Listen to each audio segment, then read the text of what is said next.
फक्त Marathi TV YouTube चॅनलला subscribe करा आणि आमचे लेटेस्ट व्हिडिओज सगळ्यात आधी बघण्यासाठी बेल आयकॉनवर क्लिक करायला विसरू नका.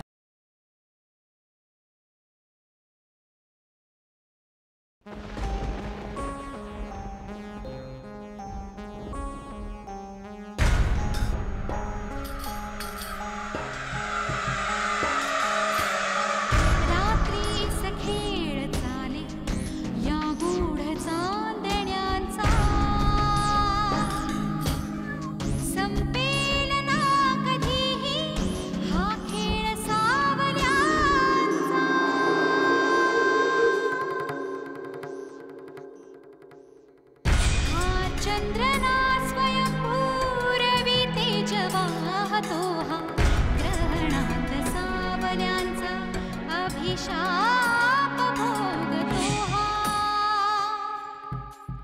प्रीतीस होई साक्षी हा दूत चांदण्यांचा संपेल ना कधीही हा खेळ सावल्यांचा.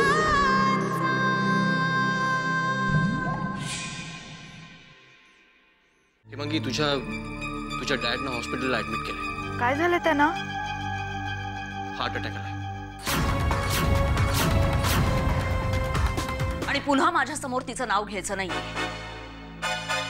हे बघ, यांच्या आयुष्यात आणि त्यांच्या कुटुंबात तिला कुठलीही जागा नाहीये. होय पप्पा, मला माझ्या डॅडींकडे गेलंच पाहिजे. ही अशी कशी आज जाऊ शकते रे? कोणीतरी थांबवा रे हिला.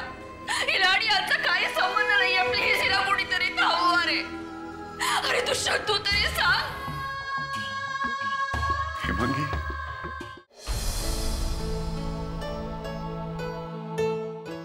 हेमांगी,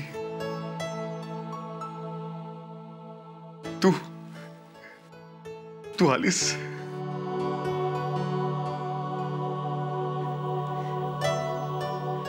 हो, मी आले. तुमची हेमांगी परत आली आहे डॅड. हो, यू मीन हेमांगी तुम्ही. थँक गॉड तुम्ही वेळेवर आलात, कारण शुद्धीवर आल्यापासून हे सतत तुमचंच नाव घेत आहेत. घेणारच, त्यांची मुलगी आहे ही. बापाला पोरीची आठवण नाही येणार तर कुणाची आठवण येणार?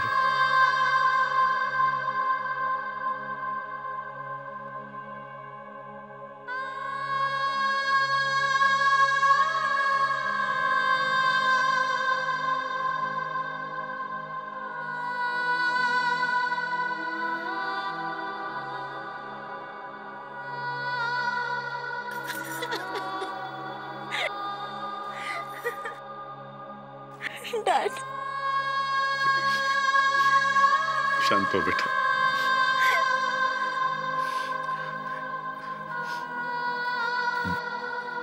बेटा, मी तुझ्याकडे काही मागितलं तर देशील? माझा जीव मागा डॅड. हसत हसत देईन. मला तुझ्याकडून फक्त एक वचन हवंय बेटा. प्रॉमिस दे मला. तू आता मला सोडून कुठेही जाणार नाहीस. तू माझ्या बरोबर राहशील आपल्या घरी, तुझ्या हक्काच्या घरी. हेमांगी,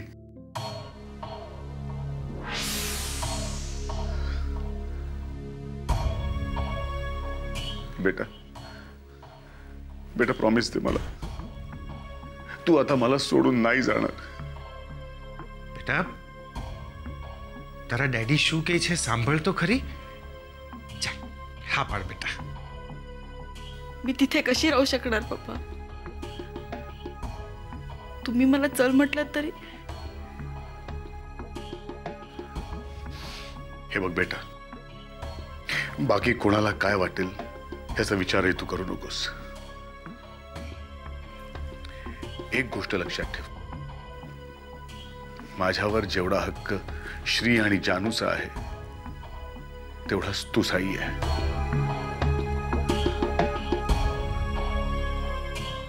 प्लीज प्लीज मला वचन दे बेटा. या बापाच्या झोळीत एवढी भीक खालशील तू? Yes dad, I promise you, मी तुम्हाला सोडून कुठेही नाही जाणार. मी कायम तुमच्या बरोबरच राहील.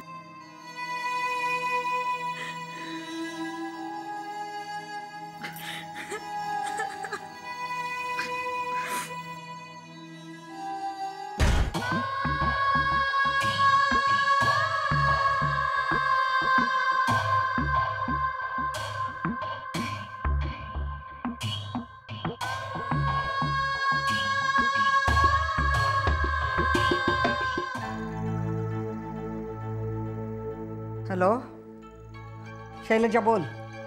माहीची तब्येत बरी आहे सांगायला फोन केलास ना? मला खात्री होती. हे बघ आता तुमचा संसार पुन्हा एकदा सुरळीत सुरू होईल, काळजी करू नकोस. काय? कधी? अगं पण कशी?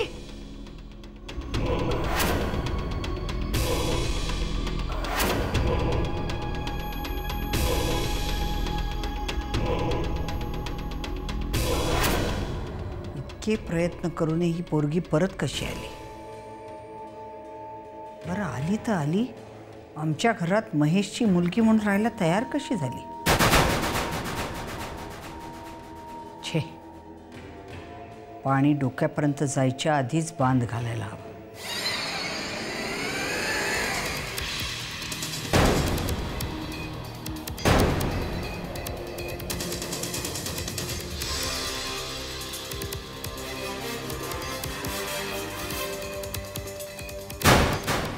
डॅड, ज्यूस घ्या. हो ठेव ना. नाही, तुम्ही आत्ता पिणार आहात. अगं पितो, ठेव इथं. मला माहिती तुम्ही नाही पिणार, त्यामुळे तुम्ही माझ्या समोर प्यायचंय. अगं हेमा, चला लवकर लवकर. बरं दे दे. ये शैला.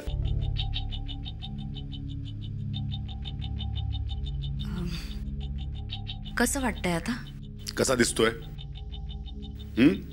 कालच्यापेक्षा फ्रेश दिसतोय की नाही? अगं आता अगदी बरं वाटतंय मला. आता हेमांगी परत आली आहे.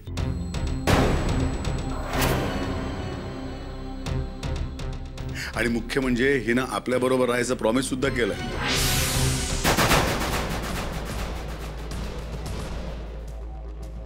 आता मी कसा पटापट बरा होतो बघच तू. हे बघा, डॉक्टरांनी तुम्हाला जास्त बोलायला परमिशन दिली नाहीये. आराम करा जरा. शैला, तू अजिबात काळजी करू नकोस. मला अगदी बरं वाटतंय आता. अगं काळ जरी माझ्या समोर आला ना, तरी तो सुद्धा माझं काहीही वाकडं करू शकणार नाही. अगं आपली तीनही मुलं आपल्या बरोबर आहेत शैला.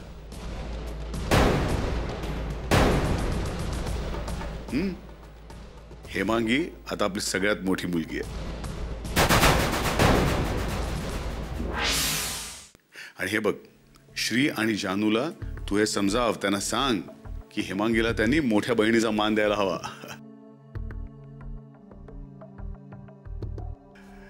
आपली दोघेही श्री आणि जानू समजूतदार आहेत. माझी खात्री आहे तू सांगितल्यावर नक्की समजतील ते.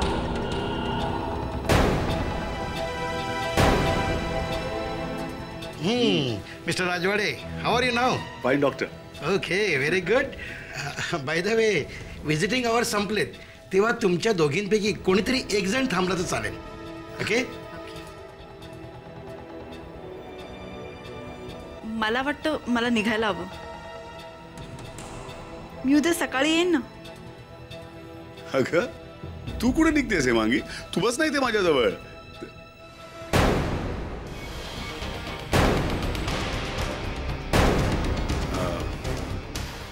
शैला, जर तुला घरी काही म्हणजे काम वगैरे असेल तर तू निघालीस तरी चालेल.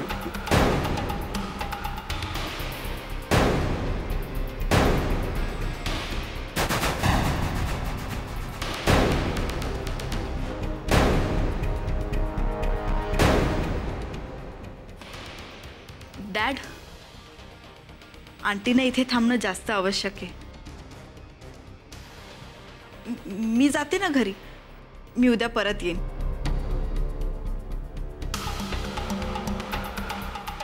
आणि डॅड, तसं म्हटलं तर या अवस्थेत आंटीनं तुमच्याबरोबर राहणं गरजेचं नाहीये का? नाही, काही गरज नाहीये.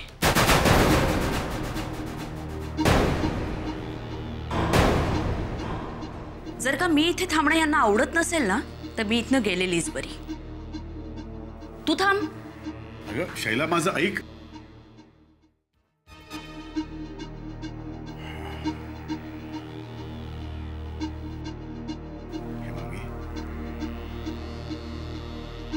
हेमांगी,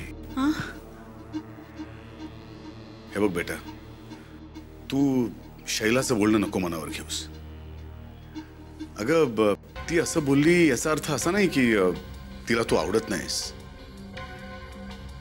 पण काय, तिला थोडा वेळ दे तुला समजून घ्यायला. हळूहळू सगळं काही ठीक होईल. डोंट वरी. आणि हेमांगी, तू शैलाला आंटी आंटी का ग म्हणतेस? अगं आंटी नाहीये तुझी, ती आई आहे. तू तिला ममा म्हणू शकतेस. ओके? अर्थात तुझी हरकत नसेल तर. माझी कशाला असेल हरकत? इनफॅक्ट मलाही त्यांना मम्मा म्हणायला मनापासून आवडेल. पण मी मम्मा म्हटलेलं त्यांना आवडेल?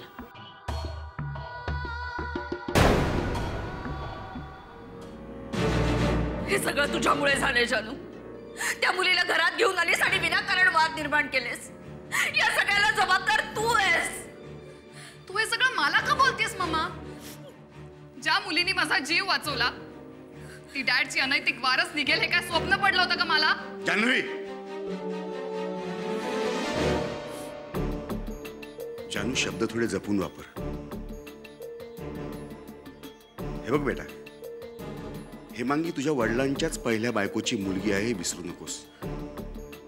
तेव्हा पहिली वारस म्हणून तुझ्या एवढा तिचा सुद्धा या घरावरती हक्क आहे. मला कळत नाहीये की तुम्ही सगळे तिचा हक्क का डावलताय. तू माझा मामा आहेस की तिचा? मी आधी एक माणूस आहे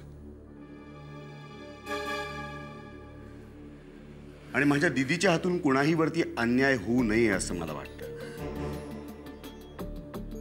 हे बघ, हेमांगी या घरावरती कधीही आपला हक्क सांगू शकते, कारण माझी दीदी जिजाजींची दुसरी बायको आहे.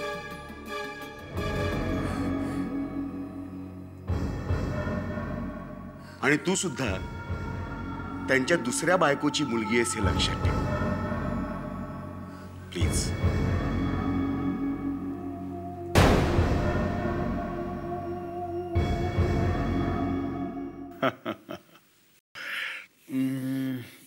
तुझ्या जन्माची गोष्ट ऐक.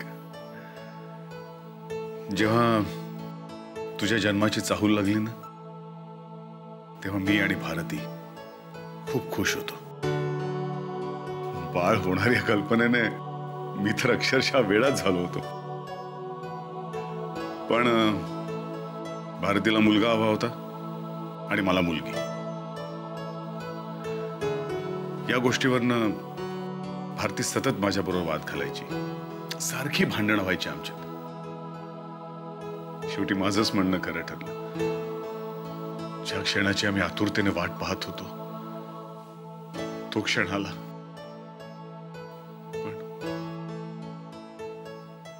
पण आमचं हे सुख कोणाला तरी सलत होत.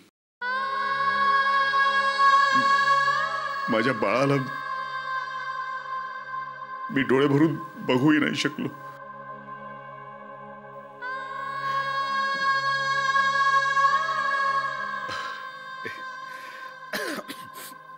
एनिवेज पण आता मात्र त्या सगळ्याची भरपाई करणार आहे मी हेमांगी.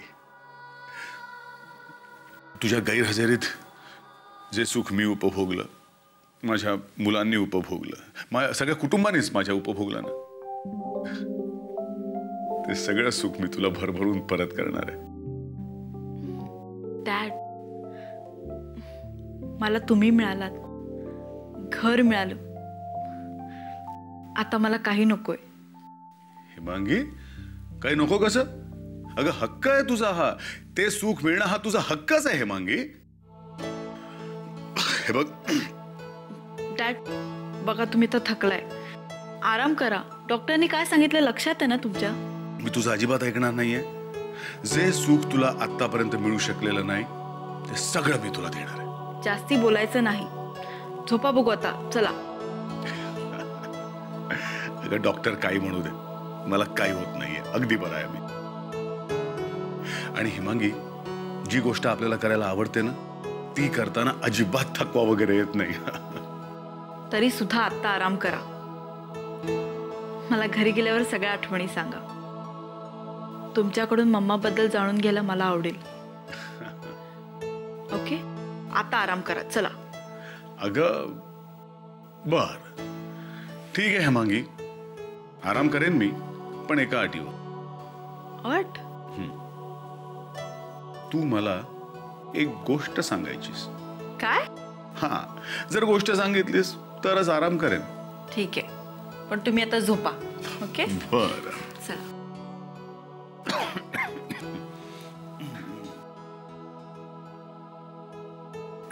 हळू.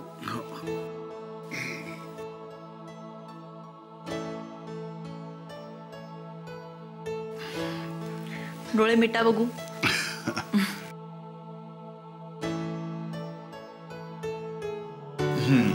सांगा आता. ऐका, आहे एक गोष्ट तुमच्यासारख्या राजाची.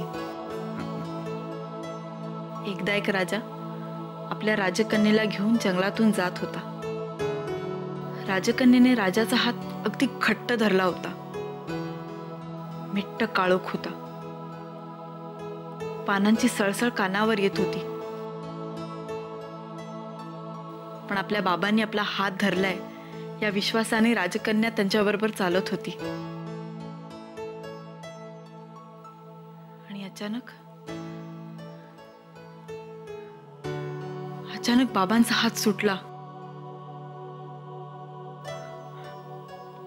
त्या जंगलात बाबा कुठे गेले तिलाच कळलं नाही.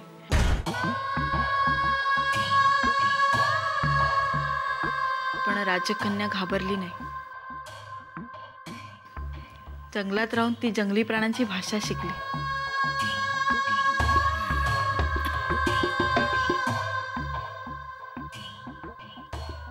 त्यांच्याशी त्याच भाषेत बोलण्यासाठी.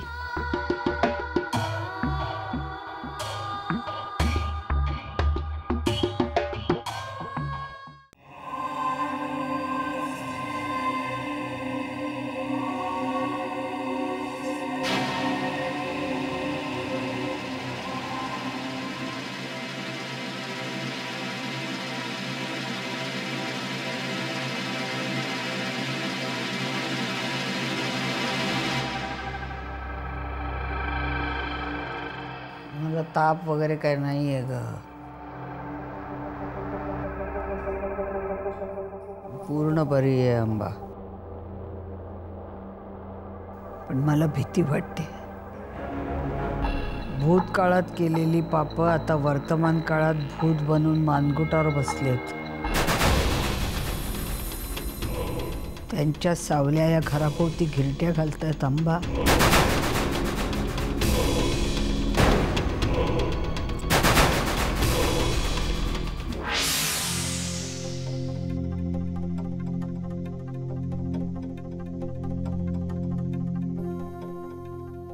मॅडम, तुम्ही थोडा वेळ आराम करता का? पेशंटच्या अटेंडंटसाठी इथे खास सोय आहे. मी बसते ना इथे. नाही, नको, मी बसते इथे. हरकत नाही, मी बाजूच्याच रूममध्ये आहे. तुम्हाला किंवा पेशंटला काही लागलं तर सांगा मला.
तुझी हिम्मत कशी झाली इथं येण्याची?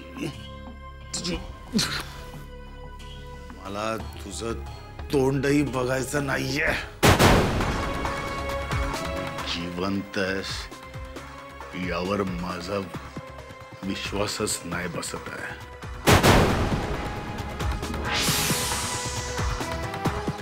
तू अजून जिवंत आहेस.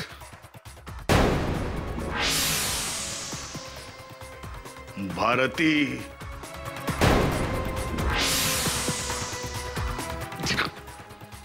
भारती, भारती.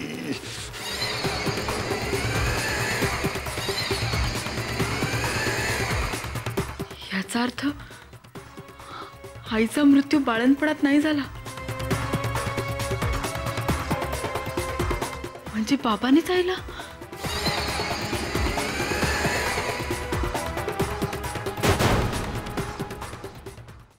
मारून टाकणार आहे तुला मी. भारती, भारती.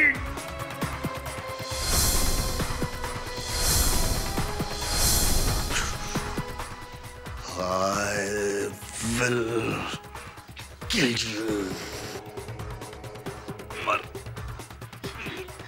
मर, मर, मर.